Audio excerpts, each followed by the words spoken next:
IFS ಪರೀಕ್ಷೆಯಲ್ಲಿ ಸಾಧನೆ ಮಾಡಿದ 10 ಅಭ್ಯರ್ಥಿಗಳಿಗೆ ಭವ್ಯ ಸನ್ಮಾನ ಅರಣ್ಯ ಭವನದಲ್ಲಿ. ಭಾರತೀಯ ಅರಣ್ಯ ಸೇವೆ ಪರೀಕ್ಷೆ 2025-26ರಲ್ಲಿ ಯಶಸ್ಸು ಸಾಧಿಸಿದ ಅಭ್ಯರ್ಥಿಗಳಿಗೆ ಇಂಡಿಯಾ ಫಾರ್ ಐಎಎಸ್ ವತಿಯಿಂದ ಅರಣ್ಯ ಭವನ ಮಲ್ಲೇಶ್ವರದಲ್ಲಿ ಭವ್ಯ ಸನ್ಮಾನ ಸಮಾರಂಭವನ್ನು ಆಯೋಜಿಸಲಾಯಿತು. ಕಾರ್ಯಕ್ರಮವನ್ನು ಪ್ರಧಾನ ಮುಖ್ಯ ಅರಣ್ಯ ಸಂರಕ್ಷಣಾಧಿಕಾರಿಗಳು ಹಾಗೂ ಅರಣ್ಯ ಪಡೆಯ ಮುಖ್ಯಸ್ಥರಾದ ಡಾಕ್ಟರ್ ಮೀನಾಕ್ಷಿ ನೇಗಿ ಐಎಫ್ಎಸ್ ಅವರು ಉದ್ಘಾಟಿಸಿ ಯುವ ಸಾಧಕರನ್ನು ಅಭಿನಂದಿಸಿದರು. ಪರಿಶ್ರಮ, ಶಿಸ್ತು ಹಾಗೂ ದೃಢ ಸಂಕಲ್ಪದಿಂದ ನಾಗರಿಕ ಸೇವೆಗಳಲ್ಲಿ ಯಶಸ್ಸು ಸಾಧಿಸಬಹುದು ಎಂದು ವಿದ್ಯಾರ್ಥಿಗಳಿಗೆ ಪ್ರೇರಣಾದಾಯಕ ಸಂದೇಶ ನೀಡಿದರು. ವೇದಿಕೆಯಲ್ಲಿ ಕುಮಾರ್ ಪುಸ್ಕರ್, ಐಎಫ್ಎಸ್ಸಿ, ಪಿಸಿಸಿಎಫ್, ಮಾಜಿ PCCF Sridharamurthy, IFS, India for IAS ಸಂಸ್ಥೆಯ ಅಧ್ಯಕ್ಷರು ಹಾಗೂ ಮಾರ್ಗದರ್ಶಕರಾದ ಡಾಕ್ಟರ್ ಸಿಎನ್ ಕೊಂಡರಾಜ್, ಐಎಎಸ್ ಉಪಾಧ್ಯಕ್ಷರು doctor GN Srikantaiah, IFS Srinivas GN, Sameer Kumar, Naveen KM ಹಾಗೂ ಬಾಬು ಸಂದೀಪ್ ಎಸ್ಎಂ ಸೇರಿದಂತೆ ಸಂಸ್ಥೆಯ ಸಂಚಾಲಕರು ಮತ್ತು ನಿರ್ದೇಶಕರು ಕಾರ್ಯಕ್ರಮದಲ್ಲಿ ಭಾಗವಹಿಸಿದರು. ಕಾರ್ಯಕ್ರಮದಲ್ಲಿ ಭಾರತೀಯ ಅರಣ್ಯ ಸೇವೆ ಪರೀಕ್ಷೆಯಲ್ಲಿ ಉತ್ತೀರ್ಣರಾದ 10 ಸಾಧಕರಿಗೆ ಸನ್ಮಾನಿಸಿ ಗೌರವಿಸಲಾಯಿತು.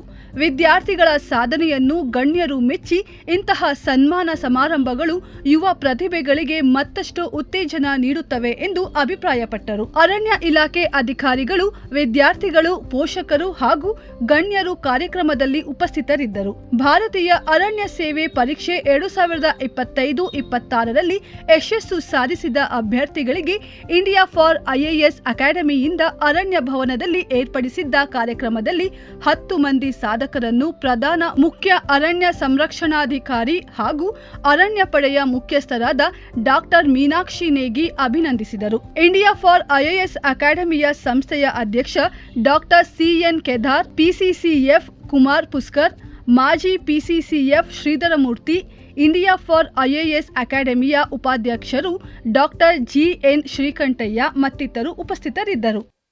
ಇಂಡಿಯಾ ಫಾರ್ ಐಎಎಸ್ ಅಕಾಡೆಮಿ ಮೊದಲ ಬಾರಿಗೆ ಕರ್ನಾಟಕದಿಂದ ಭಾರತೀಯ ಅರಣ್ಯ ಸೇವೆಗಳಲ್ಲಿ ಇಂಡಿಯನ್ ಫಾರೆಸ್ಟ್ ಸರ್ವಿಸ್ 2025-26ರಲ್ಲಿ ಆಯ್ಕೆಯಾದಂತಹ ನಮ್ಮ ಕರ್ನಾಟಕದ ಹೆಮ್ಮೆಯ ಸಾಧಕರಿಗೆ ಇವತ್ತು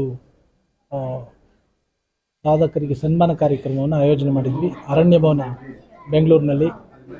ಇದರ ಮುಖ್ಯ ಉದ್ದೇಶ, ನಾವು ಕಳೆದ ಬಾರಿ ಇಂಡಿಯಾ ಫಾರ್ ಐಎಎಸ್ ವತಿಯಿಂದ ಒಂದು ಟೌನ್ ಹಾಲ್ನಲ್ಲಿ ನಾಗರಿಕ ಸೇವೆಗಳಿಗೆ ಆಯ್ಕೆಯಾದಂತಹ ಸಾಧಕರಿಗೆ ನಾವು ಒಂದು ಸನ್ಮಾನ ಕಾರ್ಯಕ್ರಮವನ್ನು ಆಯೋಜನೆ ಮಾಡಿದ್ವಿ. ಹಾಗೆಯೇ ಮೊನ್ನೆ ತಾನೇ ಇಂಡಿಯನ್ ಫಾರೆಸ್ಟ್ ಸರ್ವಿಸ್ ರಿಸಲ್ಟ್ ಬಂತು.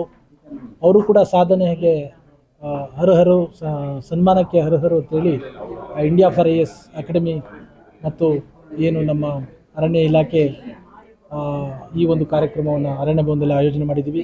ಇದರ ಮೂಲ ಉದ್ದೇಶ ನಮ್ಮ ಕರ್ನಾಟಕದ ಯುವಜನತೆ ಏನು ಈ ಒಂದು ಸಾಧನೆ ಮೂಲೆ ಮೂಲೆಗೂ ಇದು ತಲುಪಬೇಕು ಅನ್ನುವಂಥ ಸದುದ್ದೇಶವನ್ನು ಇಟ್ಕೊಂಡು ಈ ಕಾರ್ಯಕ್ರಮವನ್ನು ಆಯೋಜನೆ ಮಾಡಿದ್ದೀವಿ.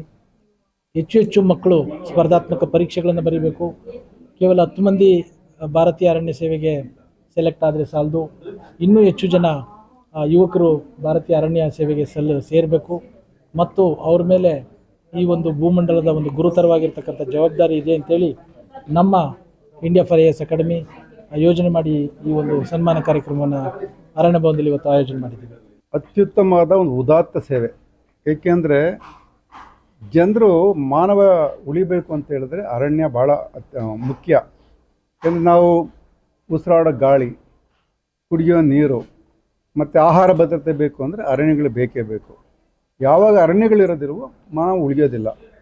ಆದ್ದರಿಂದ ನಾವು ಇಂತಹ ಉತ್ತಮವಾದ ಅರಣ್ಯ ಸೇವೆಯನ್ನು ಒಂದು ಉತ್ತೇಜಿಸಬೇಕು, ಅವರಿಗೆ ಒಂದು ಹುರುಪು ತುಂಬಬೇಕು ಮತ್ತು ಜನಗಳಲ್ಲಿ ಇದ್ರೆ ಅವೇರ್ನೆಸ್ ಮೂಡಿಸಬೇಕು ಅನ್ನೋ ದೃಷ್ಟಿಯಿಂದ ಇಂಡಿಯಾ ಫಾರ್ ಐಎಎಸ್ಸಿಂದ ಈ ವರ್ಷ 2026ರಲ್ಲಿ ಆಯ್ಕೆಯಾದ 10 ಜನ ಸಾಧಕರಿಗೆ ಸನ್ಮಾನ ಮಾಡಿದ್ದೀವಿ. ಆದ್ದರಿಂದ ನಾನೊಂದು ಎಲ್ಲಕ್ಕೂ ಏನು ಕರೆ ಕೊಡೋದು ಅಂದರೆ ಹೆಚ್ಚು ಜನ ಅರಣ್ಯ ಸೇವೆಗೆ ಸೇರಿಕೊಳ್ಳಿ. ಇದರಲ್ಲಿ ಉತ್ತಮವಾದ ಸೇವೆಗೆ ಅವಕಾಶ ಇದೆ. ನೀವು ಬರೀ ಅರಣ್ಯಕ್ಕೆ ಸೇವೆ ಮಾಡಿದ್ರೆ ಮಾನವಕ್ಕೆ ಸೇವೆ ಮಾಡ್ದಂಗೆ ಆಗುತ್ತೆ ಅಂತ ಹೇಳಕ್ಕೆ ಇಷ್ಟಪಡ್ತೀನಿ. ಈಗ ಬಡ ವಿದ್ಯಾರ್ಥಿಗಳಿಗೆ ಆದರೆ ನಿಮ್ಮ ಅಕಾಡೆಮಿಲಿ ಅವರಿಗೆ ಸೌಲಭ್ಯ ಇದೆ ಸರ್? ಬಡ ವಿದ್ಯಾರ್ಥಿಗಳಿಗೆ ನಾವು ನಮ್ಮ ಅಕಾಡೆಮಿಯಿಂದ ಕೆಲವೊಂದು ಸ್ಕಾಲರ್ಶಿಪ್ ಕೊಡ್ತೇವೆ. ಆದ್ದರಿಂದ ಅವರಿಗೆ ಅರ್ಧ ಫೀಸು ನಾವು ತಗೊಳ್ಳೋದೇ ಭಾಳ ಕಡಿಮೆ ಫೀಸು, ಅದರಲ್ಲೂ ಕೂಡ ಅರ್ಧ ಫೀಸ್ಗಳೆಲ್ಲ ಮಾಡಿ ಅವರಿಗೆ ಉತ್ತೇಜನ ಕೊಡ್ತೀವಿ. ಮತ್ತು ಯಾರ್ಯಾರು ಪ್ರಿಲಿಮ್ಸ್ನೆಲ್ಲ ಪಾಸ್ ಆಗ್ತಾರೋ ಅವ್ರಿಗೆ ಉಳ್ಕೊಳ್ಳೋದಕ್ಕೆ ವ್ಯವಸ್ಥೆ ಮತ್ತು ಇತರೆ ಖರ್ಚು ವೆಚ್ಚಗಳು ಕೂಡ ನಾವು ಸಹಾಯ ಮಾಡ್ತೇವೆ. ಮುಂದಿನ ಯೋಜನೆ ಏನು sir India for academy? India for IASದು ಯೋಜನೆ ಅಂದರೆ ಕೊನೆ ಪಕ್ಷ ಕರ್ನಾಟಕದಿಂದ 100 ಮಂದಿ UPSCಯಿಂದ ಸಿವಿಲ್ ಸರ್ವಿಸ್ ಸೇವೆಗಳಿಂದ ಆಯ್ಕೆ ಆಗಬೇಕು ಅಂತ ನಮ್ಮ ಮುಖ್ಯ ಗುರಿ ಇದೆ. ಆ ಗುರಿ ಬಗ್ಗೆ ನಾವು ಈ ಕೆಲಸ ಮಾಡ್ತಾ ಇದ್ದೀವಿ. ನಾನು ಬಸವರಾಜ್ ಕೆಂಪವಾಡ್, ಭಾರತೀಯ ಅರಣ್ಯ ಸೇವೆಯಲ್ಲಿ ದೇಶಕ್ಕೆ ಪ್ರಥಮ ಸ್ಥಾನವನ್ನು ಪಡೆದಿದ್ದೇನೆ. ನಾನು ಮೂಲತಃ ಬೆಳಗಾವಿ ಜಿಲ್ಲೆಯ ಅಥಣಿ ತಾಲೂಕಿನ ಸೌದಿ ಗ್ರಾಮದವನು. ಕೃಷಿಕ ಕುಟುಂಬದಿಂದ ಬಂದಿದ್ದೇನೆ. ನಾನು ಪದವಿಯನ್ನು ಕೂಡ BSc ಅರಣ್ಯಶಾಸ್ತ್ರ, BSc ಫಾರೆಸ್ಟ್ರಿಯಲ್ಲಿ ಮುಗಿಸಿದ್ದೀನಿ. ಕಾಲೇಜ್ ಆಫ್ ಫಾರೆಸ್ಟ್ರಿ ಸಿರ್ಸಿಯಲ್ಲಿ 2023ರಲ್ಲಿ ಮುಗಿಸಿದ್ದೀನಿ. ಇದು ನನ್ನ 2ನೇ ಪ್ರಯತ್ನ ಆಗಿತ್ತು.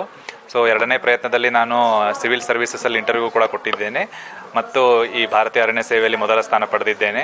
ಸೊ ಈ 2 ವರ್ಷದಲ್ಲಿ ನನ್ನ ಪರಿಶ್ರಮ, ಹಾರ್ಡ್ ವರ್ಕು, ಪೇಷನ್ಸು, ಡೆಡಿಕೇಷನ್ನು, ಸೊ ಈ ಎಲ್ಲ ಒಂದು ಫಲವಾಗಿ ಇವತ್ತು ಪ್ರಥಮ ಸ್ಥಾನ ದೊರಕಿದೆ.